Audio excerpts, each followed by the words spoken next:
मैं भी दही बिलो करके मक्खन ने कारूं, भीष्म पितामह कह रहे हैं, और मैं भी अपने छीका पे मक्खन धरते भय सोचूं कि या छीका कुने के नीचो कर दूं ताकि कन्हैया आवे तो वह कुछ चोरी करवे में दिक्कत नहीं हो। जीवन में आई हुई परीक्षा में आप निर्णय कैसा लेते हैं, ठाकुर जी उससे प्रसन्न होते हैं। ठाकुर जी तो एक टास्क बना करके आपके जीवन में भेज देते हैं, और फिर ठाकुर जी इच्छा उनकी ऐसी होती है कि आप उससे निकलो, आप उसको पार करो। लेकिन जब हम भयभीत हो जाते हैं, जब हम उस स्थिति से भागने लग जाते हैं, तो ठाकुर जी बहुत निराश होते हैं। इसको इतनी कथाएं सुनवाई, आजकल तो इसके फोन में यूट्यूब में भी हम सब संत जनों की वाणी भेजते रहते हैं, फिर भी इतना विचलित हो रहा है, इतना परेशान हो रहा है, इतना दुखी हो रहा है।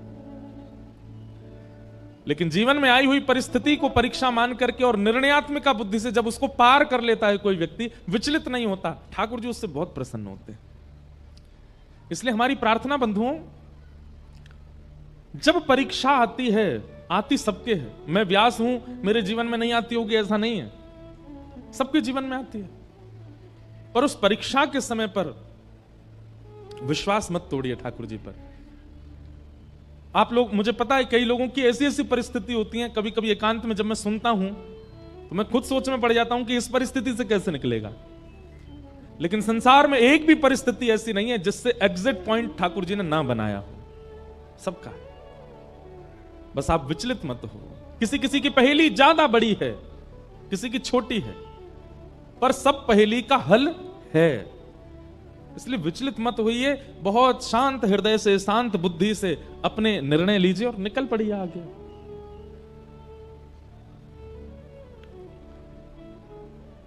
ठाकुर जी की प्रसन्नता नाम जप से है, ठाकुर जी की प्रसन्नता वैष्णव तिलक धारण से है, ठाकुर जी की प्रसन्नता एकादशी व्रत धारण से है।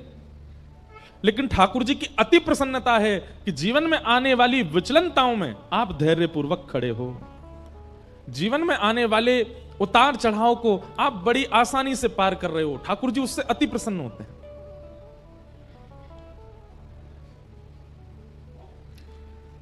द्रौपदी और पांडवों के प्रति जो ठाकुर जी का प्रेम है ना, वो इसीलिए है क्योंकि इतनी परिस्थितियां आई और पांडव टूटे नहीं, द्रौपदी टूटी नहीं। आज तो परीक्षा की पराकाष्ठा हो गई। बालक कितना प्रिय होता है मां को। बालक कभी अगर ऊधम मचाता है तो मां सबको डांट देती है, बोले इसको कुछ मत कहो, ये ऊधम करे मुझे बताओ, मैं इसको मारूं डांटूं कुछ भी, और कोई इसको छुएगा नहीं। कई बार मां ऐसा बोल देती है टीचर्स को भी कि ज्यादा ऊधम मचाए तो आप इसको देख लेना, लेकिन फिर थोड़े अगर वही टीचर उसको पीट पाट दे तो फिर मां फिर लड़ने आ जाती है। बोले आपने इसको क्यों मारा, बोले इसने होमवर्क नहीं किया, तो बोले आप मुझे बताओ आप क्यों मार रहे हो। मां कभी नहीं देख सकती कि उसके पुत्र को उसके अलावा कोई और डांटे। पर यहां द्रौपदी के 5 बालक मार दिए गए और वो हत्यारा सामने खड़ा है और द्रौपदी कहती है इसको मुक्त कर दो। कल हमने इसी विषय पर बृहद चर्चा की थी। 5 बातें कहीं, धर्मम न्यायम शकरुणम निर्वलीकम समम महत। द्रौपदी की बात में धर्म है, न्याय है, करुणा है, समता है। ठाकुर जी उससे प्रसन्न हो गए और भगवान ने अपना नाम द्रौपदी को प्रदान किया। अश्वत्थामा पकड़ा हुआ था। अर्जुन बोले अब क्या करें, तो आधी दाढ़ी मूंछ और शिखा छेदन करके उसको सभा से निष्कासित कर दिया। भगवान बोले भैया अब तुम्हारा सब सुलह हो गया है, महाभारत युद्ध तुम लोग जीत गए हो, अब हस्तिनापुर की गद्दी पर बैठो, आनंद करो। अब मुझे आज्ञा दो, बहुत दिन हो गए हैं, मैं द्वारिका से बाहर हूं, अब मैं वापस द्वारिका जा रहा हूं। ठाकुर जी जैसे ही रथ में आरूढ़ होकर के द्वारिका को प्रस्थान करने लगे, इतने में ही अर्जुन की पुत्र वधू, अर्जुन के पुत्र का नाम अभिमन्यु और अभिमन्यु की पत्नी उसका नाम उत्तरा। उत्तरा भगवान की ओर दौड़ी दौड़ी चली आ रही है और दोनों भुजाएं उठाकर के ठाकुर जी से क्षमा याचना करती हुई रक्षा की कामना कर रही है। पाहि पाहि महायोगिन देव देव जगतपते नान्यम तद्भयम पश्ये यत्र मृत्यु परस्परम। हे नाथ मेरी रक्षा करो। भगवान बोले अभी द्रौपदी को मुक्त किया, अब ये कौन रोने लगा। तभी देखा कि पुत्र वधू अभिमन्यु की वधू रोती हुई आ रही है।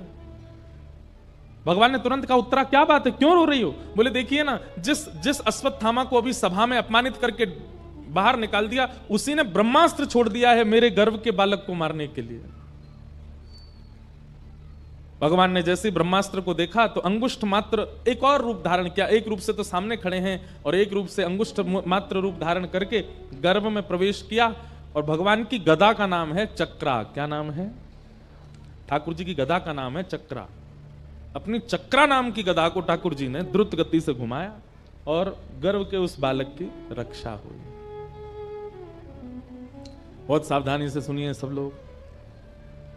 भगवान ने उस गर्भ के बालक की रक्षा की। वही बालक भविष्य में परीक्षित हुए, जो भागवत के श्रोता हैं। हमारे पूज्य पिताजी महाराज के गुरुदेव अनंत श्री विभूषित श्री रामानुज प्रपन्नाचार्य गुरुजी महाराज, मेरे दादा गुरुदेव, इतनी सुंदर बात कहते थे, इतनी पते की बात कहते थे। वे कहते थे कि इधर देख लो, सुन लो। वे कहते थे कि जिस गर्भ में ना जाना पड़े उसकी सारी योजनाएं सारे शास्त्र बताते हैं। भजन करो, नाम जप करो, पुण्य करो, सत्कर्म करो, कीर्तन करो, तिलक लगाओ, आदि आदि सब सत्क्रियाएं करो। क्यों? क्योंकि इन सब के करने से पुनर्जन्म न विद्यते, पुनर्जन्म नहीं होता, फिर एक ही जन्म में सब कट जाता है। हमारे पूज्य पिताजी महाराज गुरुदेव कहते कि गर्भ में ना आना पड़े, इसी की योजना भागवत जी बताती हैं, इसी की योजना मानस जी बताती हैं, इसी की योजना वाल्मीकि रामायण बताती हैं। और उसी गर्भ में ठाकुर जी ऐसे प्रवेश कर गए बिना कुछ विचार किए। आपको पता है, जब मां के गर्भ में बालक होता है, श्रीमद् भागवत के तृतीय स्कंद में कपिल विभूति संवाद में जंतु स्तुति है। वहां पर भगवान कहते हैं कि नरक से भी ज्यादा कष्टदायी होता है मातृ गर्भ। कभी आपको अवसर लगे, हमने एक कथा की थी नासिक में 1 महीना की, उस कथा में आप लोग सुनिएगा। वहां कपिल विभूति संवाद हमने विस्तार से कहा था। तब वहां ये स्तुति गाई थी कि गर्भ का बालक जो स्तुति गाता है वो स्तुति कैसे करता है। गर्भ के बालक की इतनी भयावह परिस्थिति होती है, जरा सी दुर्गंध आ जाए तो हमसे बैठ पाना मुश्किल होता है, लेकिन मल मूत्र के भरे हुए एक टब में वो बालक उल्टा पड़ा ही रहता है 9 महीने तक। और ऐसा कहते हैं कि उसकी जो त्वचा होती है वो इतनी कोमल होती है और मां के पेट के जीवाणु धीमे धीमे उसको काटते हैं, कभी कभी इतनी पीड़ा देते हैं। जब 7वें महीने में बालक आ जाता है ना, तो भगवान से हाथ जोड़ता है, हे विधाता मुझे यहां से निकालो कैसे भी, मैं बहुत परेशान हूं। भगवान कहते हैं जन्म लेके तुम वही सब करोगे, उल्टे सीधे काम, छल कपट बाजी, खाना पीना, मदिरा उड़ाना, ये सब की करो। बोले आपको सौगंध खा के कह रहा हूं, इतना भजन करूंगा कि दोबारा यहां ना आना पड़े मुझे। लेकिन जैसे ही जन्म लेता है, पहचानना प्रारंभ करता है, ये बुआ है, ये फूफा है, ये चाचा है, ये चाची हैं, ये दादी हैं, ये दादा है, ये पत्नी है, ये बच्चे हैं। धीरे धीरे भूल जाता है ठाकुर जी को दिया हुआ वचन। बीच बीच में ठाकुर जी संदेशा भिजवाते हैं गुरुजनों के द्वारा, हाँ भाई कथा सुन लो। ये सब क्या सुनना हमको। और फिर से उसी गर्भ में जाने की पूरी योजना बना लेता है, क्रियाओं को खराब करके, स्वभाव को गंदा करके, दूसरों के साथ छल कपट करके क्या करते हैं हम, पुनर्गर्भ में आने की सारी योजना बनाते हैं। और सुनिए, कर्म के अनुसार पुनर्गर्भ मिलेगा तो कई लोगों को लगता है इसमें क्या बुराई है, ठीक है हम फिर से जन्म ले लेंगे, लेकिन कहां मिलेगा ये तो नहीं पता ना। हो सकता है मानव के गर्भ में नहीं गए, कुकर सुकर के गर्भ में गए, तो मानव तो फिर भी बहुत सदा हुआ भोजन करता है, वो लोग तो कुछ भी खा लेते हैं, और वो जो खाते हैं वो सब बालक को पीड़ा देते हैं भीतर। कई बार तो आपको विश्वास नहीं होगा, जन्म देके जानवरों की जो माताएं होती हैं वो जन्म देके अपने बालकों को ही खा जाती हैं। अब सोचो, कोई आना चाहता है, पुनर्जन्म लेना चाहता है, लेकिन फिर भी अपनी क्रिया नहीं सुधारता, स्वभाव नहीं सुधारता, अपने वचन नहीं सुधारता, अपने नियम नहीं सुधारता, योजना पूरी बनाता है पुनर्जन्म की। तो पूरी बात हम ये कहना चाहते हैं कि पुनर्जन्म ना लेना पड़े, उसी की योजनाएं सारी बताई गई। मातृगर्भ में ना आना पड़े, पीड़ा ना सहनी पड़े, उसी की योजना सब बनाते हैं। तो फिर भगवान कैसे उत्तरा के गर्भ में प्रवेश कर गए। हमारे पूज्य गुरुदेव भगवान, दादा गुरुदेव भगवान कहते कि भैया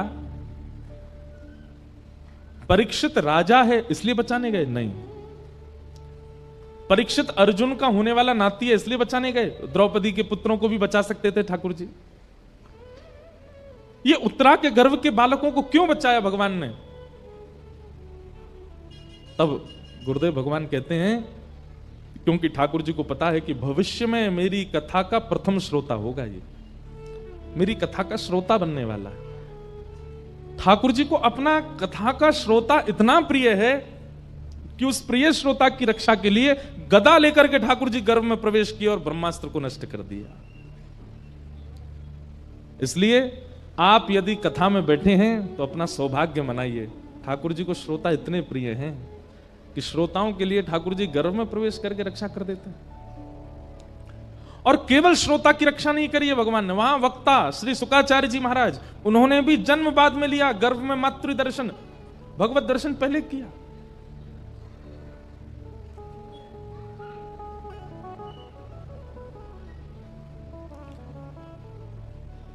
भगवान ने उत्तरा के गर्भ में प्रवेश करके उनके बालक की रक्षा की, और रक्षा करने के पश्चात भगवान बोले अब सब मंगल है, ब्रह्मास्त्र नष्ट हो गया आकाश में, अब हम चलें। तो कुंती स्तुति गाने लगी भगवान की। कुंती ने बहुत सुंदर स्तुति गाई। कुंती कहती हैं, नमस्ये पुरुषं पाद्यम ईश्वरं प्रकृते परम अलक्ष्यं सर्वभूतानामन्तर्बहिरवस्थितम् माया जवनिका छन्नः आज्ञादोक्षजमव्ययम् न लक्ष्यसे मूढदृशां नटो नाट्यधरो यथा कि तथा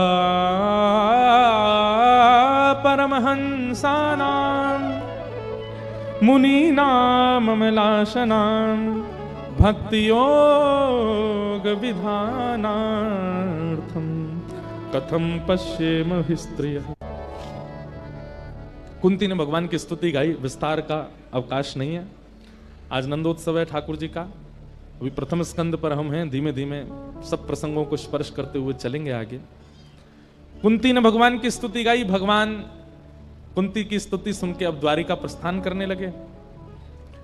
तो पांडवों में श्री युधिष्ठिर जी रोने लगे। भगवान ने युधिष्ठिर की ओर देखा, क्यों रो रहे हो भैया? तब युधिष्ठिर के मन में आया कि मैंने बहुत बड़ा अत्याचार कर दिया महाभारत युद्ध के द्वारा, मुझे नरक जाने से कोई नहीं बचा पाएगा। तब भगवान ने सोचा कि मेरे संग रहते हुए मेरी आज्ञा से युद्ध करने पर भी इनको संशय है अपनी गति पर। समझ रहे हैं बात को? बहुत ध्यान से सुनिए सब लोग। ठाकुर जी कह रहे हैं कि मैं साथ खड़ा था और पूरा युद्ध का नेतृत्व मैं कर रहा था, फिर भी युधिष्ठिर को संशय है अपनी गति पर। आप यदि भागवत सुनते हैं, आप यदि कथा श्रवण करते हैं, सत्संग करते हैं, रसिक जनों की वाणी सुनते हैं और उसके बाद कभी आपको संशय होने लग जाता है अपने जीवन पर, ठाकुर जी को बहुत पीड़ा होती है। तो फिर कथा क्यों सुनते हो? रसिक जनों की वाणी क्यों सुनते हो? आपको अपने जीवन पर संशय कैसे हो सकता है? हमारे साथ श्री भगवान, हमें किस बात की चिंता। हमारे साथ श्री भगवान, हमें किस बात की चिंता। हमारे साथ है भगवान, हमें किस बात की चिंता। हमारे साथ है भगवान, हमें किस बात की चिंता। हमें किस बात की चिंता, हमें किस बात की चिंता। हमें किस बात की चिंता, हमें किस बात की चिंता। हमारे साथ हैं भगवान, हमें किस बात की चिंता। हमारे साथ है भगवान, हमें किस बात की चिंता। हमारे साथ हैं भगवान, हमें किस बात की चिंता। हमारे साथ है भगवान, हमें किस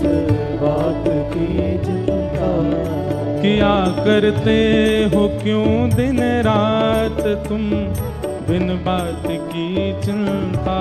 किया करते हो तुम दिन रात क्यों बिन बात की चिंता। तेरे स्वामी को रहती है तेरी हर बात की चिंता। तेरे स्वामी को रहती है तेरे हर बात की चिंता। ये भाव या ये बात केवल इसलिए कह रहे हैं कि आप लोगों ने अब कथा सुन ली है, आप लोग वृंदावन हो आए हो, एक बार गुरु दीक्षा ग्रहण कर ली है, किसी गुरु के परमाश्रित हो चुके हो। अब आप लोगों को अपने जीवन पर संशय नहीं होना चाहिए, चिंता नहीं होनी चाहिए। विश्वास कीजिए, ठाकुर जी के समर्पित होने के बाद में अब ये भरोसा दृढ़ होना चाहिए कि बस अब चाहे जो हो जाए हमारे ऊपर कोई दिक्कत नहीं आने वाली। जैसे अर्जुन, पूरे महाभारत युद्ध में कौरवों के हर योद्धा का एक ही टारगेट है कि अर्जुन को घेरना है। युधिष्ठिर सामने से निकल जाता है ना तो योद्धा कहते कोई बात नहीं, इसको निकलने दो। भीम निकल जाता, निकलने दो। नकुल सहदेव अर्जुन को पकड़ो, कहां है? और अर्जुन ठाकुर जी के पीछे खड़ा है, बिल्कुल चिंता नहीं। अब आप सोचिए 18 दिन के युद्ध में एक बाण तो लगा होगा अर्जुन को। जब इतनी बड़ी सेना का एक ही केंद्र बिंदु है तो अर्जुन को एक बाण तो कहीं खरोंचे ही आ गई होगी। कुछ नहीं हुआ अर्जुन को। क्यों? करिष्ये वचनम तव।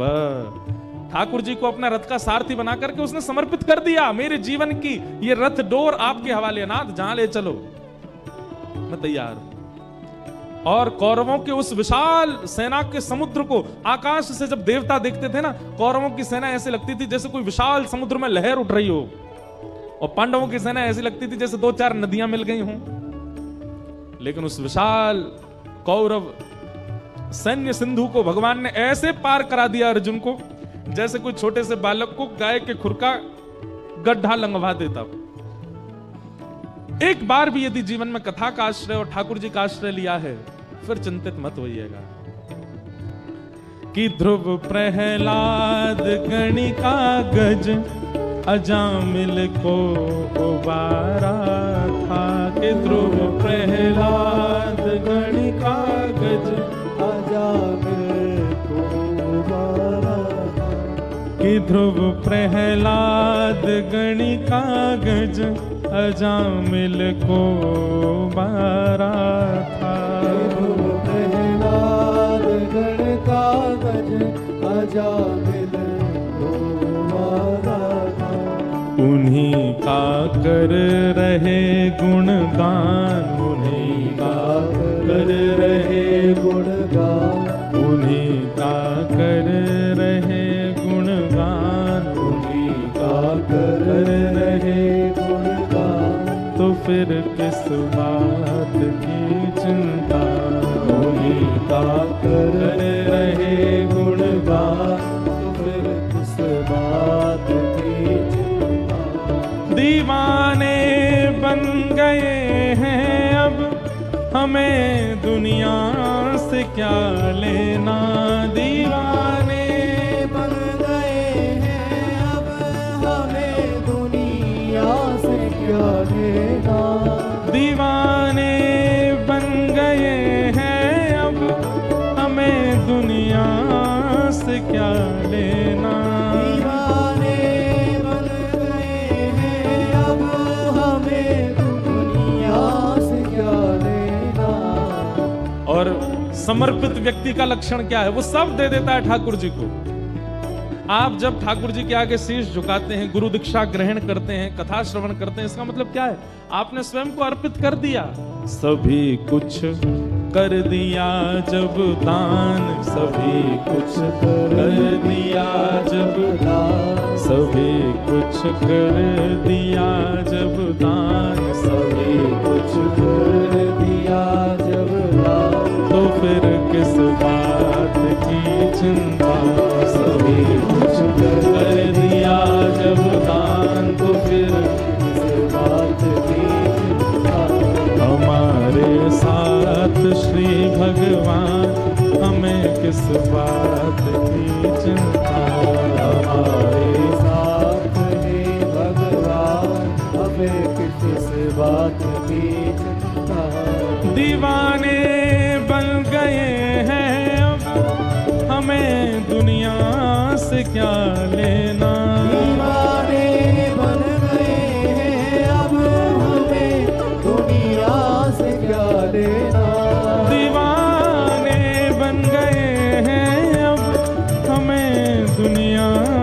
क्या लेना। दीवाने बन गए हैं अब हमें दुनिया से क्या लेना। सभी कुछ कर दिया जब दान, सभी कुछ कर दिया जब दान, सभी कुछ कर दिया जब दान, सभी कुछ कर दिया जब दान, तो फिर किस बात की चिंता। सभी कुछ कर दिया जब दान, तो फिर किस बात की चिंता। हमारे साथ है भगवान, तो फिर किस बात की चिंता। हमारे साथ है भगवान, तो फिर किस बात की चिंता। युधिष्ठिर का रोना ठाकुर जी को अच्छा नहीं लग रहा है। भगवान बोले महाभारत युद्ध की पूरी योजना मेरे नेतृत्व में हो रही है, अर्जुन को चिंता नहीं है, लेकिन युधिष्ठिर रो रहा है। और क्या कह के रो रहा है कि अब मुझे नरक में भी स्थान नहीं मिलेगा, मैंने बहुत बड़ा गलत काम कर दिया, मैंने महाभारत युद्ध करके बहुत गलत कर दिया। ठाकुर जी बोले इसको विश्वास ही नहीं है मुझ पर। तब भगवान बोले अब अपने प्रति मैं कैसे विश्वास प्रकट करवाऊं कि भाई मुझ पर भरोसा कर। तब भगवान बोले कि जब मैं स्वयं किसी का विश्वास अपने प्रति प्रकट नहीं करवा पाता, तो फिर वह विश्वास कोई भक्ति प्रकट करवाता है। एक बात कहें, आपसे बुरा नहीं मानिएगा, यदि आपने कभी सत्संग नहीं किया होता, कथा नहीं सुनी होती, किसी संत का आश्रय नहीं लिया होता, किसी वक्ता की वाणी नहीं सुनी होती, और कहीं आपको सुनाम की गली में साक्षात श्री बिहारी जी प्रकट होकर दर्शन दे देते, तो आप क्या करते? भैया सुबह सुबह कोई और काम नहीं है, आ गए हो सज धज के, चलो कहां से आए हो, कौन हो, क्या नाम है आपका, काम धंधे का समय, कहां से आए हो, चलो निकलो यहां से। बिहारी जी कहेंगे वाह भाई, हमें जाने ही ना है, हम तो प्रेम ही ना है, हमें भरोसा ना आया है। ये विश्वास, ये रूप माधुरी का दर्शन, ये उनके प्रति समर्पण कौन करवाता है? कथा ही तो करवाती है, कोई भक्ति तो करवाता है। ठाकुर जी बोले युधिष्ठिर के चित्त में जो अविश्वास प्रकट हुआ है, इसको विश्वास में परिवर्तित करने के लिए अब कोई भक्त का आश्रय लेना पड़ेगा। तभी भगवान को याद आया कि ओहो, बाणों की सैया पर लेटे मेरी प्रतीक्षा कर रहे हैं भीष्म पितामह, चलो उनके पास। और भगवान पांडवों को लेकर के भीष्म पितामह के पास गए।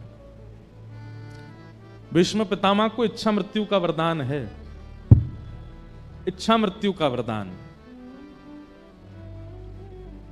इच्छा मृत्यु का वरदान मतलब जब तक वो ना चाहें, चाहे शरीर बीच से अलग कर दिया जाए, मरेंगे नहीं।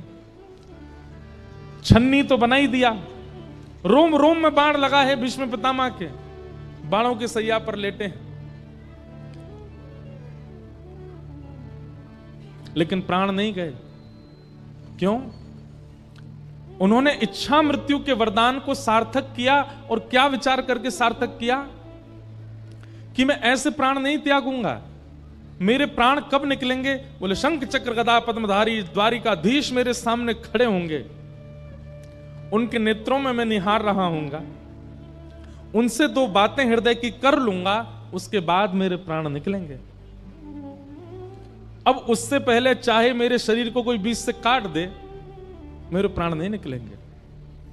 मृत्यु देवी सामने खड़ी है हाथ जोड़ करके, महाराज आपके रोम रोम में बाण लगा है, रक्त की एक बूंद नहीं बची अब अंदर, अब तो मुझे आज्ञा दीजिए कि मैं आपको ले चलूं। भीष्म पितामह बोले खड़ी रहे, जब तक श्याम सुंदर नहीं आएंगे उनका दर्शन नहीं कर लूंगा, प्राण नहीं त्यागूंगा मैं। मैं एक बात कहता हूं बंधुओं कि इच्छा मृत्यु का वरदान प्रत्येक मानव को मिला हुआ है। ध्यान से सुनिएगा, इच्छा मृत्यु का वरदान प्रत्येक मानव को मिला है। लेकिन बात यहां अटक जाती है कि मानव ने कभी मृत्यु की इच्छा ही प्रकट नहीं की। कोई भी व्यक्ति मृत्यु की इच्छा प्रकट करता ही नहीं, उसको जीवन की ही इच्छा है, जीवित रहने की ही इच्छा है।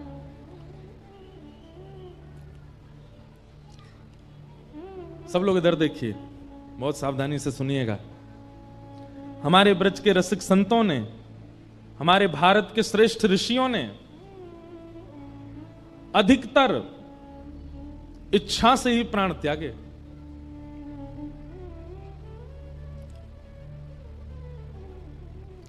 मृत्यु की इच्छा बलवान नहीं है उनके आगे, हमारे आगे है। पर हमारे ब्रज के और भारत के कई ऋषियों ने अपनी इच्छा से प्राण त्यागे।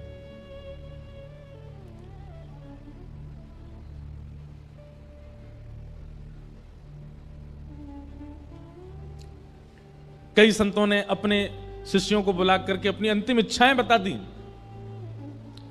कई महापुरुषों ने अपने प्राण त्यागने से 2 दिन पहले मौन धारण कर लिया, एकांत में चले गए। कई भारत के संतों ने पूरे नगर से और समाज से एकांत ले लिया और एकांत में जाकर के प्राण त्यागे। ऐसी ही इच्छा मृत्यु का वरदान हम सबको मिला है, पर हमने कभी इच्छा की नहीं है। आप कहेंगे महाराज जी कैसी इच्छा करें, मतलब क्या चाहते हो आप? ब्याह ना करें, बालक बच्चों को पढ़ाएं लिखाएं नहीं, धन ना कमाएं, इच्छा मृत्यु का वरदान करें। सुनिए, अपनी क्रियाएं करते रहिए, पर क्योंकि अकाट्य सत्य है मृत्यु, एक बार तो कभी विचार कीजिए कि मेरी मृत्यु कैसी हो, जब मेरे प्राण जाएं उस समय स्थिति कैसी हो। पीतांबरी कसी हो, मुखड़े पे एक हंसी हो, छवि मन में ये बसी हो, जब प्राण तन से निकले। इतना तो कहना स्वामी, जब प्राण तन से निकले। आप अपनी सब क्रियाएं करते रहिए, पर एक बार सोच लीजिए कि जब भी मेरा अंत हो, सबका होना है, तो कैसा हो। और अभी कम अवस्था में ही विचार कर लोगे और नित्य विचार करते रहोगे, नित्य विचार करते रहोगे, तो फिर ठाकुर जी योजना बनाएंगे, आपका अंतिम समय वैसे ही जाएगा जैसा आपने विचार किया। पर हमने कभी विचार किया ही नहीं कि हमारा अंतिम काल कैसे जाए।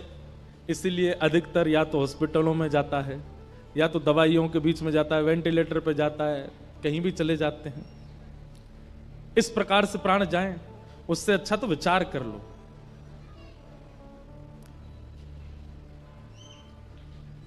इच्छा मृत्यु। हम सुनाम से वृंदावन जाएं, राधा रमन, राधा वल्लभ बिहारी जी सब जगह दर्शन करें, और सब जगह दर्शन करने के बाद में और फिर श्री राधा वल्लभ लाल जी की प्रसादी पावें। वहीं पर एक रसिक महापुरुष की कथा चल रही हो, उनकी कथा श्रवण कर लें, वृंदावन की परिक्रमा करें, ब्रजरज माथे से लगावें, खूब हरिनाम संकीर्तन करते हुए नृत्य करें। सायंकाल का समय हो जाए, सूर्यास्त हो रहा हो, लोग दीपदान कर रहे हैं यमुना जी में, और हम श्री यमुना जी के तट पर बैठे हैं, रज में सुख आसन में बैठे हैं, नेत्र बंद हो जाएं, और तभी श्री प्रियालाल जी के सुंदर अंग की सुगंध नाक में आने लगे। नेत्र खोल करके देखें तो सामने श्याम वर्ण की श्री यमुना जी में से दिव्य ठाकुर जी का स्वरूप प्रकट हो जाए। श्री प्रिया प्रियतम युगल सरकार का नित्य दर्शन एक क्षण के लिए, एक झलक बस हमको दिखे, और उसी समय श्री धाम में ही हमारे प्राण चले जाए, ऐसा विचार कर लिया। हम कथा सुन रहे हूं, आदि आदि जैसा आपको प्रिय लगे। लोग इतने ज्यादा खतरनाक हैं संसार के। एक बार मैं ये बात बोल रहा था कथा में, तो एक बालक आया अगले दिन मेरे पास। बालक नहीं था 25-26 साल का। मैंने क्या बात है भाई, सब लोग अपने अपने भाव बताते हैं। बोले महाराज जी कल आप कह रहे थे इच्छा मृत्यु का वरदान। मैंने हाँ। बोले मैंने भी सोचा, कल रात भर सोचा मेरी इच्छा मृत्यु कैसी हो। मैंने कैसी हो भाई? बोले महाराज जी दुबई में मेरा बहुत बड़ा बंगला बन जाए, करोड़ों की मुझ पर 5-6 गाड़ियां हों, और भगवत कृपा से मेरे 2-3 ब्याह हो जाए। मैंने कहा वाह भाई। मैंने कहा और? बोले मेरी मनचाही वस्तु जो मैं पाना चाहता हूं उसको मैं खा लूं, खा करके मेरा पेट भरा हो, गाड़ियों की इच्छा, घर की इच्छा, धन की इच्छा, पत्नी की इच्छा, बच्चों की इच्छा सब पूरी करके खूब प्रसाद पा करके यहां तक अपना पेट भरूं, और महाराज सभी मेरे प्राण निकल जाएं। मैंने कहा भाग जा, दिखना नहीं मुझको। लोग इतने खतरनाक हैं कि वो संसार के विषयों को सोच के भी प्राण त्यागने में राजी हैं।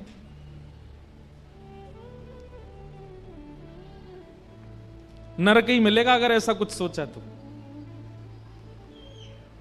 क्योंकि इच्छा मृत्यु निश्चित है, ये बात हम व्यास मंच से बैठ के कह रहे हैं। अगर विचार कर लिया और नित्य अपने भजन से पहले नित्य चिंतन किया जाए, मेरे अंतिम काल ऐसा हो, और फिर उसके बाद अपना साधन करें, अपना भजन करें, अपना गुरु मंत्र करें, अपना नाम जप करें, नित्य इसी प्रकार की क्रिया करता रहे, उसका अंत फिर वैसा ही होगा जैसा उसने सोचा है। इसलिए आप सब कथा में बैठे हो, कथा श्रवण कर रहे हो, एक सुंदर इच्छा मृत्यु का विचार कीजिए कैसी हो। यहां से बाहर मृत्यु की चर्चा करना अपशगुन है। पंडाल से बाहर मृत्यु की बात करो तो लोग बात कहते हैं भाई ऐसी गलत बात नहीं करते, पर यहां मृत्यु की बात करना ही सगुन है। श्रीमद् भागवत तो मरना ही सिखाती है कि मृत्यु कैसी हो। हम तो भीष्म पितामह को अपना आइडल मानते हैं। कितनी भी पीड़ा आई हो, कितने भी संकट आए हो, लेकिन उन्होंने अपनी इच्छा मृत्यु को बरकरार रखा। भले ही कौरवों के संग में रहे, भले ही खूब सुनना पड़ा ठाकुर जी से, लेकिन फिर भी इच्छा मृत्यु, मृत्यु हो तो भीष्म पितामह जैसी, अंत भला तो सब भला। जीवन में आपने क्या किया संसार के लोग सब भूल जाएंगे, पर अंत आपका कैसा था सब याद रखेंगे। भीष्म पितामह का अंत श्रेष्ठ था। बाणों की सैया पर लेटे हैं और तभी द्वारिकाधीश पांडवों के साथ चलते हुए आ रहे हैं। भीष्म पितामह प्रसन्न हो गए, बस मैं अब अपने इच्छा पूरी करूंगा। ठाकुर जी सामने आकर के खड़े हुए। भीष्म पितामह बोले, बस सदैव देवो भगवान प्रतीक्षता। बहुत ध्यान से सुनिए, इतना प्यारा श्लोक है ये। सदैव देवो भगवान प्रतीक्षता गलेवरम यावदिदं हनोम्य प्रसन्नहासारुणलोचलोलस मुखाम्भुजो ध्यान पतश्चतुर्भुज। कभी कभी मन करता हम कैसे बोलेंगे ऐसे ठाकुर जी से, क्या कह रहे हैं भीष्म पितामह। जैसे ही ठाकुर जी सामने आके खड़े हुए तो ठाकुर जी का स्वभाव है, टिकते तो है नहीं, न क्यों हिल रहे हैं, ऐसे हिल रहे हैं, कभी आंख झपक रहे हैं, कभी ए अर्जुन इधर आ इधर आ, कभी युधिष्ठिर को बुला रहे हैं, कभी नकुल सहदेव को खींच रहे हैं, द्रौपदी से कह रहे हैं तू भी इधर आ। भीष्म पितामह बोले, बहुत देर हो गई नाटक करते करते, सीधे खड़े रहो मेरे सामने, ये हिलो डुलो नहीं ज्यादा, मेरे पास समय बहुत कम है। भगवान स्थिर हो गए। ठाकुर जी बोले, क्यों? बोले, आपको देखते देखते मैं अपने प्राण त्यागने वाला हूं, और जब तक मेरे प्राण नहीं निकले आंख की पलक भी नहीं गिरनी चाहिए आपकी। डांट करके बोल रहे हैं ठाकुर जी को, हिलो नहीं। ठाकुर जी बोले, भाई तुझे इच्छा मृत्यु का वरदान, तेने कहीं 10 साल तक सोच ली कि मरना ही नहीं है तो? पितामह भीष्म बोले, तो फिर 10 साल खड़े ही रहना, आपको निहारता रहो। अब ना मैं पलक झपकूंगा ना आप झपको, बहुत देर हो गई, बहुत समय निकल गया, बहुत मुश्किल से हाथ पड़े हो, अब अपने जीवन के अंत को मैं सफल बनाऊंगा, मेरे सामने स्थिर होकर खड़े हो जाइए। तो कहते हैं ठाकुर जी का मुख थोड़ा सा मुरझा गया। जैसे जबरदस्ती किसी को खड़ा कर दो तो उसके मुख से पता चल जाता है कि जबरदस्ती करी है इसके संग। कई बार ब्याहों में देखते हो ना, दुल्हा खुश ही नहीं लगता, पता चल जाती है कि जबरदस्ती करवा रहे हैं। दुल्हन खुश नहीं लगती, दुल्हन पता चल जाता है जबरदस्ती हो रही है। ठीक जैसे जबरदस्ती वाला दुल्हा जैसा लगता है ना, वैसे ठाकुर जी हो गए। मुकुट तो पहना है, मोर पिच्छ तो लगाया, श्रृंगार तो किया, पर चेहरे पर न को प्रसन्नता नहीं। भीष्म पितामह बोले, अरे अरे अरे ये क्या हो रहा है? ठाकुर जी बोले, अब क्या हो गया? ये मुखमंडल की मुस्कान कहां चली गई आपकी? ठाकुर जी बोले, हमको घबराहट हो रही है, तुम कब प्राण त्यागोगे, हम कब तक खड़े रहेंगे यहां पे? बोले, बस इतने में ही घबरा गए? और खुद जो हमको 84 लाखों में नचाते रहते हो, उसमें तब घबराहट नहीं होती आपको? जैसे तैसे हाथ पड़े हो मेरे सामने, खड़े रहो। और कैसे खड़े हो? बोले, प्रसन्न हासारुणलोचलोल्लस शब्द है। भीष्म पितामह कहते हैं, प्रसन्न हो जाइए, आपके ये दो जो कपोल हैं ये गुलाब जामुन की तरह फूल जाने चाहिए, इतनी जोर से प्रसन्न होइए, और ऐसी स्थिति में आपको देखते हुए मैं अपने प्राण त्यागूंगा। भगवान जबरदस्ती मुस्कुरा रहे हैं, ले भैया देख ले। और भीष्म पितामह ठाकुर जी को देखते हैं, नेत्र सजल हो गए, और भीष्म पितामह ने भगवान की स्तुति गाई। इतिमति रूप कल्पिता वितृष्णा भगवत सात्वत पुंगवे विभुम्ने स्वसुखम उपगते क्वचिद विहर्तुम प्रकृतिमुपेयुष यद्भव प्रवाह त्रिभुवन कमनम तमाल वर्णम रविकर गौरवरांबरम दधाने वपुरल ककुलावृतान नाब्जम विजय सखेरतिरस्तु मेन वद्य। बहुत सुंदर स्तुति है भीष्म पितामह की। अनेक बार मैंने विस्तार किया है भीष्म स्तुति का, लेकिन अंतिम श्लोक कहूं। भीष्म पितामह क्या कहते हैं? ललित गति विलास वल गुहास प्रणय निरीक्षण कल्पितो रुमान कृतमनुकृतवत्य उन्मदान्ध प्रकृति मगन किलयस्य गोपवध्व। सब लोग इधर देखो। भीष्म पितामह कह रहे हैं, हे नाथ, मैंने आपके सारे रूप देख लिए। कौन कौन से? आपका चतुर्भुज रूप देखा, आपका विराट रूप देखा, आपका सहस्त्र शीर्षा पुरुखः सहस्त्राक्षः सहस्त्रपाद वो रूप भी देखा, जहां आपके 1000 मुख, 1000 हाथ, 1000 पैर। और जब महाभारत का युद्ध प्रारंभ हुआ तब आपका वो रूप भी मैंने देखा। बोले कौन सा रूप? बोले सपदि सखी बच्चो निशम्य मध्य निज परयोर वलयोर रथम निमेश्य। जब रथ भूमि रणभूमि के मध्य में आप अर्जुन के रथ को हाँकते थे, घोड़ों के पैरों से उड़ने वाली धूल आपके मुख पे आती थी और आप लगाम पकड़ करके अपनी बाजू से अपने माथे के बालों को दूर करते थे। शंख चक्र गदा पद्म वाले के हाथ में जब चाबुक और रस्सी देखी मैंने कहा वाह कन्हैया, तेरे ये रूप भी अद्भुत है। मैंने सारे रूप देख लिए आपके, पर एक रूप देखने की मेरी अभिलाषा है। भीष्म पितामह बोले, भगवान बोले कौन सा रूप? तब यहां पर कितना सुंदर शब्द है। बोले ललित गति विलास वल गुहास। आप जब ललित गति से चलते हो, ललित गति कैसी है? एक पैर यहां रखते हैं तो दूसरा पैर उसके सामने नहीं रखते, थोड़ा तिरछा रखते हैं, जैसे बांके बिहारी खड़े हैं, ये चलते भी ऐसे ही हैं। ऐसे पांव यहां, पांव, कमर भी मटकेगी, पैरों भी मटकेंगे, सिर भी मटकेगो, सुंदर केश भी झूमेंगे, सुंदर मुकुट पे पाग पे लगी भाई जो लटकन है वो भी हिलेगी। ललित गति विलास वल गुहास। आप जब ललित गति से विलास करते हुए चलते हो, कभी मधुमंगल के कंधे पर हाथ रख के हंसते हो, कभी श्रीदामा को गले में लेकर के हंसते हो, कभी तन सुखा पर अपना पूरा भार धर देते हो। आपकी जो वो वृंदावन की ललित गति है ना नाथ, मुझे उसका दर्शन करना। और ललित गति विलास वल गुहास प्रणय निरीक्षण कल्पितो रुमान कृतमनुकृतवत्य उन्मदान्ध। जैसे ब्रज की गोपियां वो आपको भिन्न भिन्न रूप बना देती हैं। कैसे? कोई गोपी कहती है लाला तैने मेरे घर को माखन खाया और चल मैं तो पकड़ के ले चलूं यशोदा के पास, तो आप उसके चरणों में गिर जाते हो। अरे भाभी तू जो कहेगी सो करूंगा, लेकिन मैया के पास मत ले चल। तो वो गोपी कहती है अच्छा जो कहूंगी सो करोगे? बोले हाँ बैठो मेरे सामने। आप उसके सामने थर थर कांपते हुए बैठ जाते हो। कहा करनो है? तो चल लाला एक काम कर। बोले का? रसोई घर में जा रोटी लेके आ और रोटी पर एक मक्खन धर के ला। अरे भाभी तू तो बड़ी अच्छी है, मुझे भोजन करावेगी? बोले ना लेके आ, लाके मुझे खवा। और नन्हे से गोपाल जी को सामने खड़ा करके गोपी कहती है अब लाला चल प्रेम से अपने हाथन से मुझे पवा दे।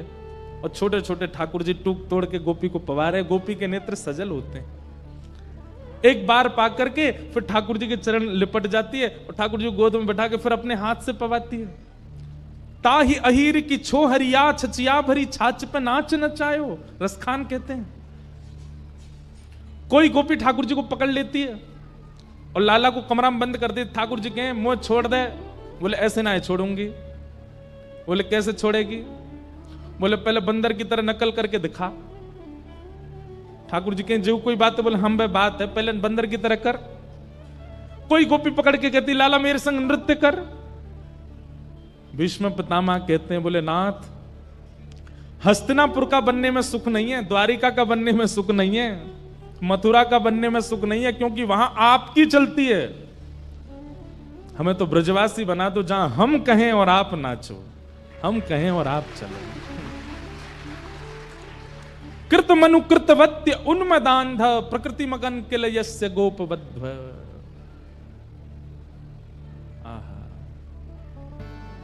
हे नाथ, मुझ पर कृपा कर दीजिए। मेरे इस अंतिम काल में आपने दर्शन दिया मुझको, इससे मैं बहुत प्रसन्न हूं। पर मैं जाते जाते आपसे मांगना चाहता हूं कि अगला जन्म मुझे वैकुंठ में मत भेजना, स्वर्ग में मत भेजना, अन्य किसी लोक में मत भेजना, मुझे ब्रज वृंदावन में भेज देना, ताकि मैं आपकी ललित गति की चाल देख सकूं। एक गोपी बनकर के मैं भी मक्खन जमाऊं, मैं भी दही बिलो करके मक्खन निकारूं। भीष्म पितामह कह रहे हैं, और मैं भी अपने छीका पे मक्खन धरते भय सोचूं कि या छीका कुने के नीचो कर दूं, ताकि कन्हैया आवे तो वह कुछ चोरी करवे में दिक्कत नहीं हो, मुख वो गोपी बना दो।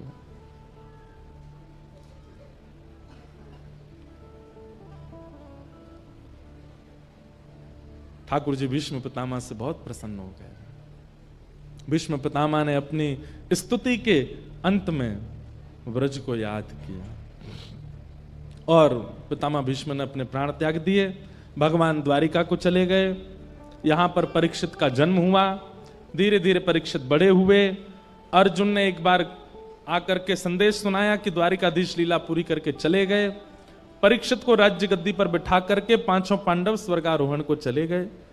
परीक्षित की आयु ज्यादा बड़ी नहीं, छोटे से थे।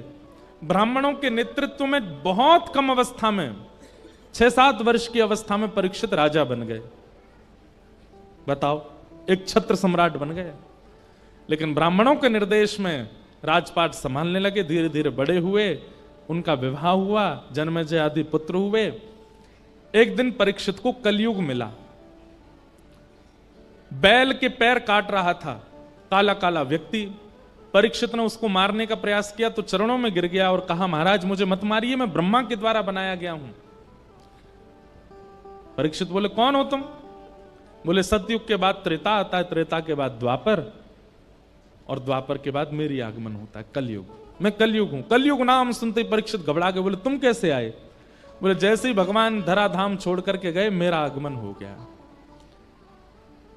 परीक्षित ने कहा कि मेरा राज्य छोड़ के जाना पड़ेगा। कलयुग ने कहा, मैं नहीं जा सकता, ये युग व्यतिक्रम है, आप कृपा करके मुझे कुछ स्थान दे दीजिए, मैं वहीं रहूंगा। तो द्यूतम पानम स्त्रियः सूना यत्रा धर्मस् चतुर्विधः पुनश्च याचमानाय जात रूप मदात प्रभो। ये 2 श्लोकों में 5 स्थान हैं कलयुग के। जुआ, मदिरापान, परस्त्रीगमन, हिंसा और अनीति से कमाया गया धन। इन 5 स्थानों पर कलयुग निवास करता है। अब इनका विस्तार अगर मैं करूं तो इन 5 का विस्तार बहुत बृहद हो जाएगा। जुआ, जुआ का मतलब खेल में खेलने वाला जुआ ही नहीं होता। जुआ का मतलब धन का असद प्रयोग कहीं भी आप करते हो, वो सब जुआ है। पानम, अपनी जिह्वा पर किसी भी ऐसे पदार्थ को आप धारण करते हो जिससे आपका दिमाग अनकॉन्शियस हो जाता है, नशा होने लगता है, वो सब पानम की दृष्टि में आता है। तीसरा है परिस्त्री गमन, एक पत्नी व्रत धारण करके रहना है। पत्नी होने के पश्चात किसी के प्रति कुदृष्टि होना ये पाप है। पति होने के पश्चात किसी अन्य पुरुष के प्रति भाव होना ये पाप है। द्यूतम पानम स्त्रियः, और चौथा स्थान बताया सूना, यानी कि हिंसा, जबरदस्ती। कोई बात इतनी बड़ी नहीं है फिर भी लड़ाई करनी है। उसने मुझसे ऐसा बोला क्यों, उसने ऐसा किया क्यों, इसका मुंह फोड़ूंगा मैं। ये जबरदस्ती के कलेश करने की जिनकी बहुत मनस्थिति होती है उनको, वो भी कलयुगी हैं। जैसे पता चल जाए, ए सुन, पता है कल तेरे बारे में ऐसे ऐसे कह रहे थे। क्या कह रहे थे? बोले वो नहीं याद मुझे क्या कह रहे थे, बस कह रहे थे। बस पूरी रात सोया नहीं, दिन भर सोया नहीं, उन लोगों के बीच में पहुंच गया, लड़ने लगा, उनको ब्लॉक मार दिया सब जगह से। ले बेटा, इस प्रकार की मनस्थिति वाले लोग ये कलयुगी हैं। हिंसा में उनकी बड़ी रुचि होती है, लड़ने झगड़ने में बिल्कुल पीछे नहीं रहते। और अंतिम कलयुगी लोगों का लक्षण क्या है? बिना मेहनत के धन कैसे मिल जाए, इसकी विचारधारा में जो लगे रहते हैं। अनीति से कमाया गया धन, ये 5 स्थान कलयुग को प्रदान किए। राजा परीक्षित ने एक संत का अपमान कर दिया, जिसके कारण उनके मस्तिष्क में कलयुग प्रविष्ट हो गया और संत के पुत्र शमिक ने 7 दिन में मरने का श्राप दिया। मैं सूक्ष्म में कह रहा हूं क्योंकि प्रसंग अभी बहुत हैं, सबको प्रणाम करना है। आप सब लोग तैयार होके बैठे हैं, पीले पीले बने आए हो, ठाकुर जी को नंदोत्सव होना है, इसलिए बस क्रम पूरा कर रहे हैं। परीक्षित जी महाराज को 7 दिन में मरने का श्राप लगा, पर वो विचलित नहीं हुए। जैसे ही उन्हें पता चला कि मुझे 7 दिन में मरने का श्राप लगा है, तुरंत अपना मुकुट उतार दिया, अपने पुत्र को बुला करके उसको पहना दिया और कहा, बेटा अब तुम राज शासन संभालो।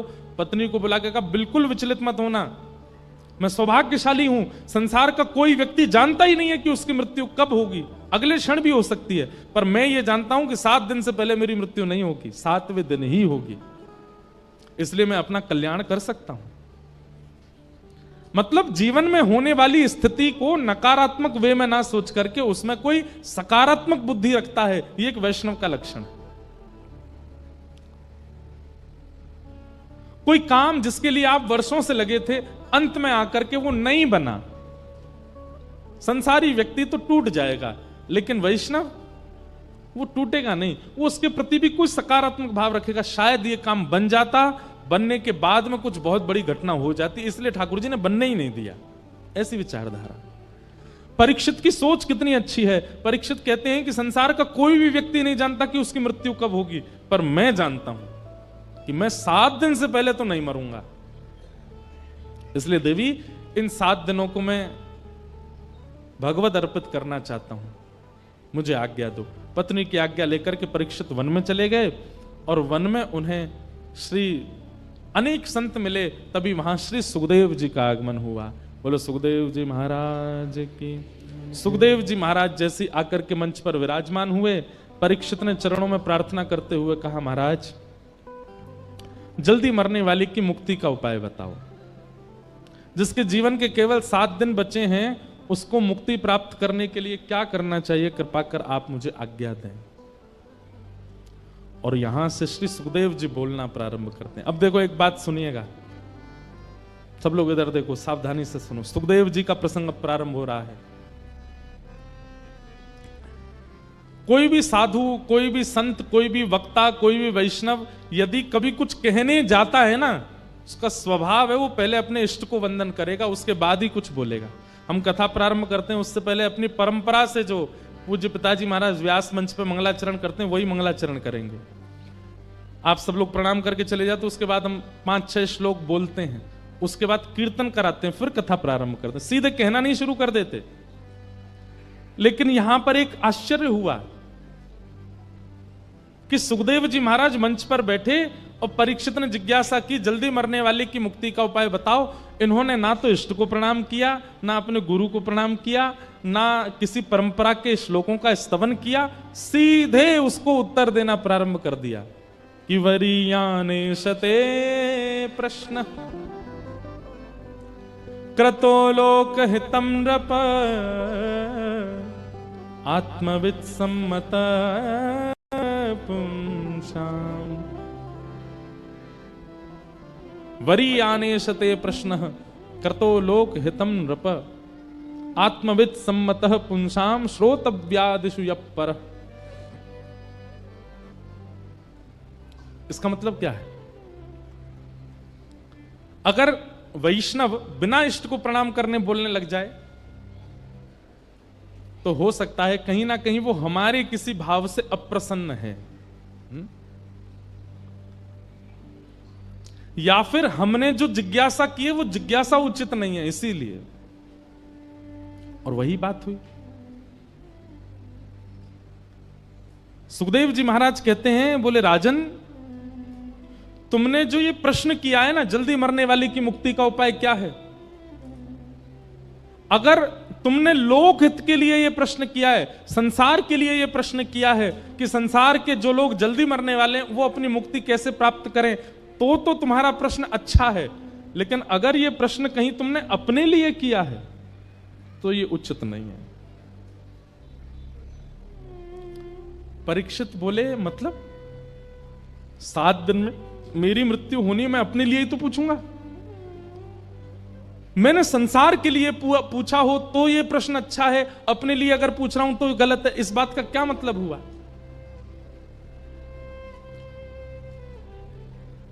जो लोग आ रहे हैं, जा रहे हैं, उठ रहे हैं, बैठ रहे हैं, हमारी प्रार्थना है पीछे वाले लोग इतने शांति से कथा सुनते हैं, आगे वाले लोग एक तो लेट आते हैं और फिर आके उठ उठ के और भागते हैं, सबको डिस्टर्ब करते हैं। ये देखो पीछे वाले ताली बजा रहे हैं, कोई नहीं, हम तुमको ही कथा सुना रहे हैं। बिल्कुल आगे वाले तो बैठ जाते हैं बस। वो बेचारे इतने ध्यान से कथा सुनते हैं, पर ये बीच वाले और आगे वाले, इनको उठने से ही फुर्सत नहीं होती, यहां से आएंगे वहां, हमारा भी ध्यान भंग होता है। इतना अद्भुत प्रसंग चल रहा है। अगर ये आपके जीवन के कई प्रश्नों के उत्तर हैं और फिर बाद में आप यही प्रश्न हमसे एकांत में करोगे जब मिलने आते हो, महाराज जी इसका उत्तर बता दो, कथा क्यों नहीं सुनी थी? पता है आपको, ये वैसी बात हो जाती है कि टीचर ने क्लास में पढ़ाया तब तो सुने नहीं, जब प्रश्न पेपर आ गया, सर आपने ये तो पढ़ाया ही नहीं था। टीचर उस समय कहता हूं एक मुक्का मारूं तुझे, पूरी क्लास पढ़ रही थी, कहां था तू? ये आगे वाले बीच वाले वही बालक हैं। जब जीवन में संकट आएगा ना तो फिर जीव निकारे डोलेंगे, हमने क्यों नहीं सुना तब, इसका प्रश्न तो महाराज जी उत्तर देगे ही नहीं गए कथा में, सब बता रहे हैं हम, सुनो तो सही। अब इतनी अच्छी बात है यहां पर, परीक्षित कह रहा है कि जल्दी मरने वाले की मुक्ति का उपाय क्या है, और सुखदेव जी कह रहे हैं अगर ये प्रश्न तुमने सबके लिए किया है तो ये प्रश्न अच्छा है, पर निज अपने लिए पूछ रहे हो तो गलत है। परीक्षित बोला श्राप मुझको लगा है 7 दिन में मरने का, तो मैं अपने लिए ही तो पूछूंगा, और आप कह रहे हैं कि सबके लिए अच्छा, तुम्हारे लिए अच्छा नहीं। कितनी सुंदर बात। सुखदेव जी कहते हैं परीक्षित ये प्रश्न तुम्हारे लिए उचित इसलिए नहीं है क्योंकि तुम कौन हो, ये बड़ी बात है। संसार के लोग सामान्य हैं, पर तुम कौन हो? मैं पांडवों का वंशधर, बोले नहीं, गलत उत्तर दिया तुमने। मैं पृथ्वी का एक छत्र सम्राट परीक्षित, बोले यह भी गलत उत्तर है। तो फिर मुझे क्या उत्तर देना चाहिए? तब श्री सुखदेव जी महाराज कहते हैं तुम वो बालक हो जिसकी मृत्यु को भगवान ने टाला था, तुम वो बालक हो जो अपनी मातृ गर्भ में प्राण त्यागने वाला था, पर ठाकुर जी ने आकर के तुमको बचाया। तुम वो बालक हो, तुम वो बालक हो जिसने जन्म बाद में लिया है, गर्भ में भगवान का दर्शन पहले किया है। और ऐसा बालक, बात सुनो, ऐसा बालक जिसकी रक्षा स्वयं प्राणनाथ ने की हो, जिसकी रक्षा स्वयं संसारनाथ ने की हो, जगन्नाथ ने की हो, वो बालक मेरे सामने हाथ फैला के कह रहा है जल्दी मरने वाले की मुक्ति का उपाय बताओ। तुम तो पहले ही मुक्त हो चुके हो क्योंकि तुम्हारी रक्षा भगवान ने की है। ठाकुर जी की एक झलक किसी पर पड़ जाए, ठाकुर जी का स्पर्श किसी को हो जाए, ठाकुर जी के भ्रमण के दायरे में, जहां ठाकुर जी भ्रमण कर रहे हो उस दायरे में अगर कोई जीव जंतु भी आ जाए उसकी भी मुक्ति हो जाती है। तुम तो वो बालक हो जिसने अपनी मातृ गर्भ में भगवान का दर्शन किया, तुम मुक्ति की कामना कैसे कर सकते हो? सीधी बात यह है परीक्षित, तुम पहले से ही मुक्त हो, तुम्हें मुक्ति की कामना नहीं करनी है, तुम्हारी मुक्ति तो होगी होगी, क्योंकि तुम तो ठाकुर जी के संस्पर्श के बालक हो। इसलिए यह प्रश्न अगर तुम अपने लिए कर रहे हो तो यह उचित नहीं है, क्योंकि तुम्हारी मुक्ति से कोई अभिप्राय नहीं है। शुक्राचार्य जी महाराज कहते हैं भगवान ने मां के गर्भ में प्रवेश करके तुमको केवल इसलिए बचाया कि एक दिन तुम मुक्ति मांगो। वही मुक्ति जो पूतना को भी मिली है, वही मुक्ति जो शूर्पणखा को भी मिली है, वही मुक्ति जो कुंभकर्ण को भी मिली है, वही मुक्ति जो रावण को भी मिली है, वही मुक्ति जो कंस को भी मिली है, वही मुक्ति जो अघासुर, बकासुर, धेनुकासुर, सारे असुरों को यह मुक्ति मिल चुकी है, वही मुक्ति परीक्षित भी मांग रहा है। तो फिर भगवान ने तुम्हारी मां के गर्भ में तुमको बचाया क्यों? ठाकुर जी को कोई उम्मीद है तुमसे, इसलिए। एक बात बताएं बंधुओं, लगभग संसार का हर व्यक्ति अपने जीवन में एक बार तो ऐसी स्थिति से निकल के आता है जहां वो मृत्यु के बिल्कुल किनारे पे खड़ा था और वो बच जाता है। बस कैसे कृपा हो जाती है, क्या होता है, इसका मतलब क्या है? ठाकुर जी एक मौका अवसर तो सबको देते हैं, हम सब परीक्षित हैं, हम सबको ठाकुर जी कभी ना कभी जरूर बचाते हैं, लेकिन उसके बाद भी हम संभलते नहीं, फिर भी संसार की क्रिया और फिर अंत में मुक्ति की कामना करते हैं। हम सबको श्री सुखदेव जी महाराज कह रहे हैं तुम्हारी रक्षा भगवान ने क्यों की थी उस दिन? इसीलिए कि तुम एक दिन मुक्ति मांगो। मान लीजिए आप नाम जापक हो, मैं कथाकार हूं, हम दोनों को मुक्ति मिल जाए और हम दोनों हाथ पकड़ करके गए वैकुंठ, और हम बड़े प्रसन्न, भाई सुनाम से अकेले तुम और मैं दोनों जा रहे हैं वैकुंठ। वैकुंठ में जैसे हम पहुंचे, बोले हमको तो मुक्ति मिली, हमको तो मुक्ति मिली। वैकुंठ के द्वार खुले, भीतर प्रवेश किए, बहुत ऐसा लग रहा था हम कितने इंपॉर्टेंट हैं। और जैसे ही भीतर गए तो हमको कहां बैठा दिया गया, लीजिए आप यहां बैठ जाओ। हम जाके बैठ गए, हमने देखी हाँ भाई लंबी लाइन है यहां पे, देखें तो सही और किस किस को मुक्ति मिली है। अरे ये तो अमृतसर वाले भाई साहब हैं, इनको भी मुक्ति मिली है। अरे ये तो हिसार वाले भैया, इनको भी मिल गई है। तभी क्या देखा थोड़ी दूर पे, ये 10 मुंह वाला कौन बैठा, बोले रावण है, इसको भी मिली है।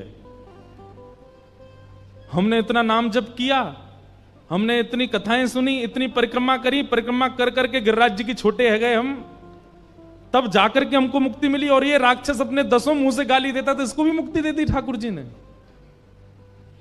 तब फिर आपको लगेगा हम में इसमें अंतर क्या है? फिर जो भजन करके हमको मिला वो द्वेष करके इसको भी तो मिला है। क्योंकि गोस्वामी जी कहते हैं भाव कुभाव अनख आलसहु नाम जपत मंगल दिश दशहु। भाव से कुभाव से कैसे भी ठाकुर जी को स्मरण करते हो, मंगल तुम्हारा होगा। मुक्ति की कामना नहीं।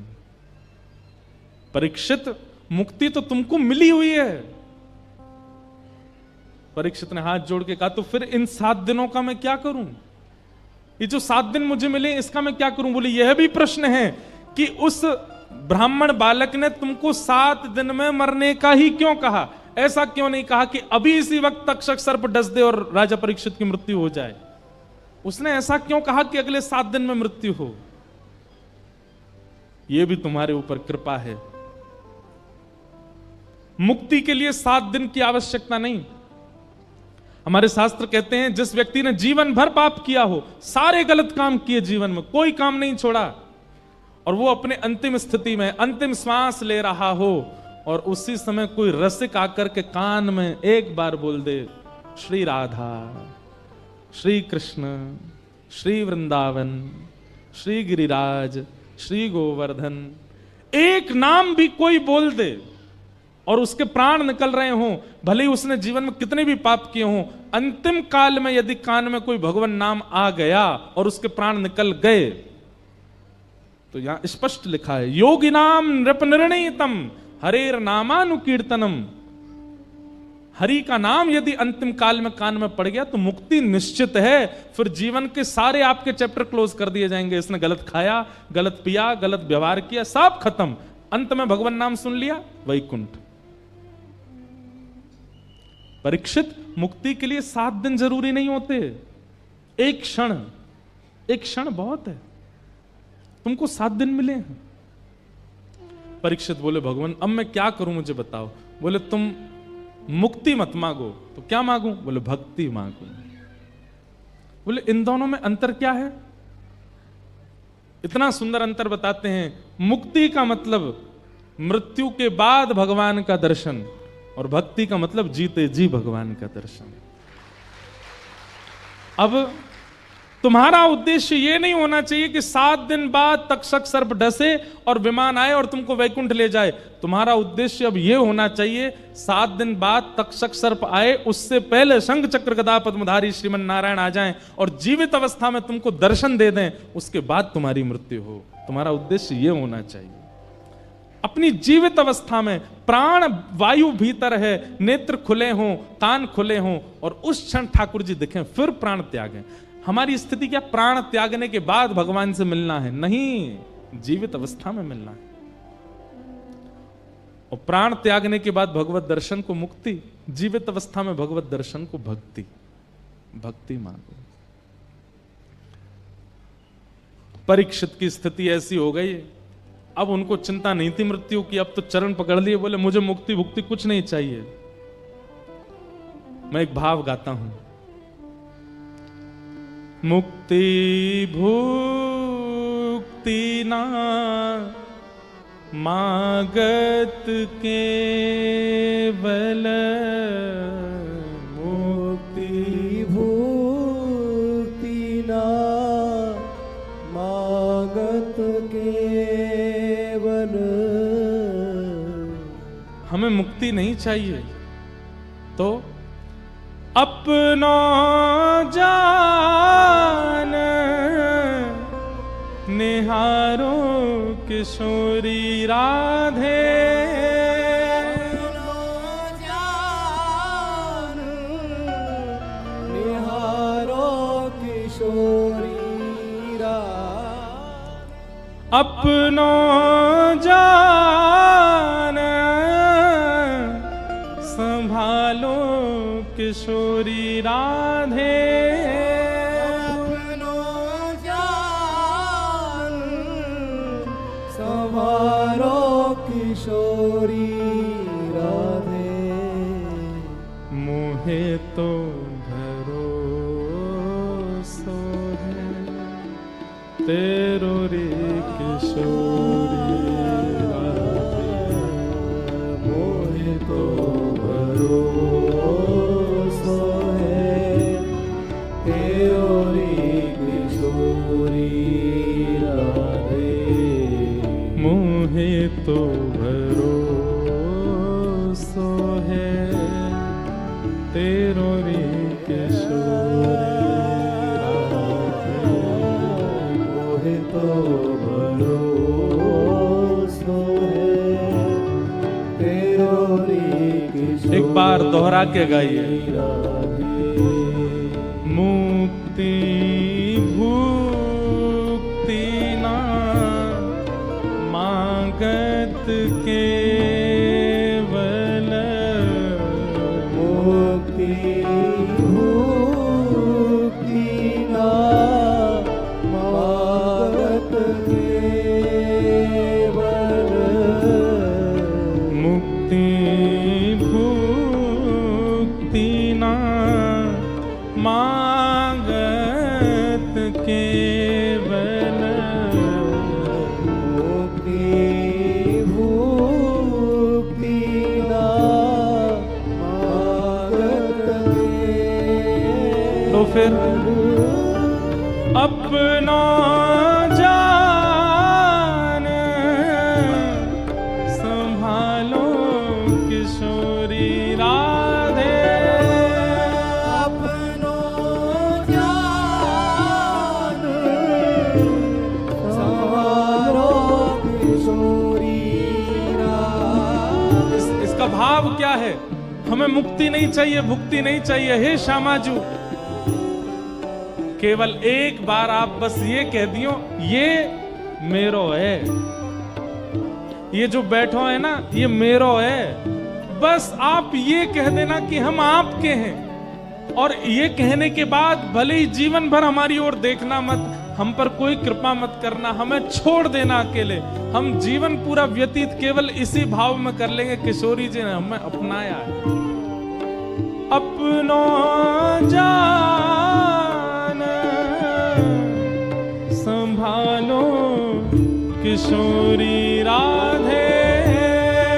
अपनो जान संभालो किशोरी राधे। मोहे तो भरोसो है तेरो रे किशोरी राधे। मोहे तो भरोसो है तेरो रे किशोरी राधे। मोहे तो भरोसो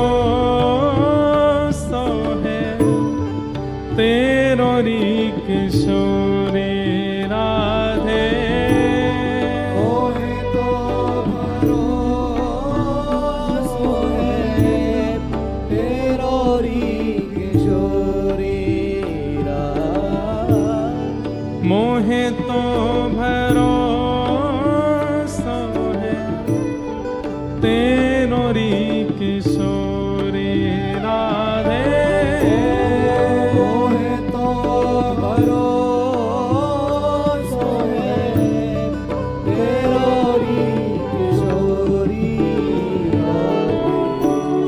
मोहे तो भरोसा है तेरो रे किशोरी राधे। मोहे तो भरोसा है तेरो री किशोरी राधे। साधन हीन दीन में राधे। साधन हीन दीन मेरा राधे। तुम करुणामयी प्रेम अगाधे।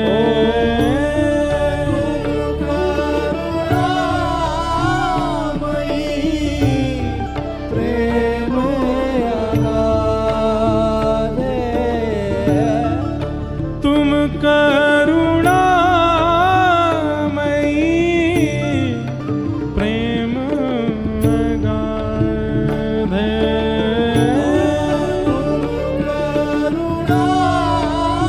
करुणामयी प्रेम अगाधे। मोहे तो भरोसा तेरो रे किशोरी राधे। मोहे तो भरोसा है तेरो री किशोरी राधे। तेरो रे किशोरी राधे। तेरो री किशोरी राधे। तेरो रे किशोरी राधे। तेरो री किशोरी राधे। और कोई कामना नहीं है हमारी। और ये बात मैं नहीं कह रहा हूं, ये स्वयं श्री परीक्षित जी महाराज को सुखदेव जी समझा रहे हैं कि मुक्ति की कामना मत रखो, भागवत जी के प्रति तो भक्ति की कामना रखो। और केवल ये कामना रखनी है कि मृत्यु हो उससे पहले एक बार बस ठाकुर जी प्रसन्न होके कह दें कि हाँ मैंने तू स्वीकार कर लियो, बस फिर चाहे प्राण चले जाएं। बंधुओं, कथा कैसी लगी है आप कमेंट के माध्यम से जरूर बताएं। राधे राधे।